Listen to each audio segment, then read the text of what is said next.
এগুলো হচ্ছে কোয়েলের বাচ্চা, এগুলো হচ্ছে জাপানি কোয়েল, আর এগুলো হচ্ছে দেশি কোয়েল।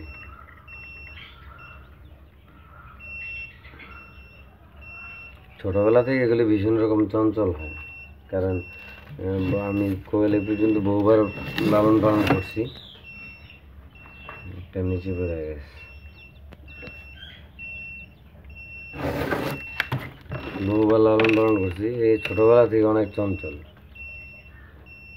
মাত্র ফুটছে অথচ কিরকম করতেছে উৎপাত।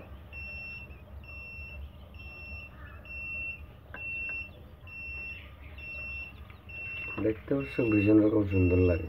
ডিম দিছি প্রায় 180-র মতো, মাত্র সকাল থেকে ফোটা শুরু হয়েছে, জানি না কত পার্সেন্ট ফোটে।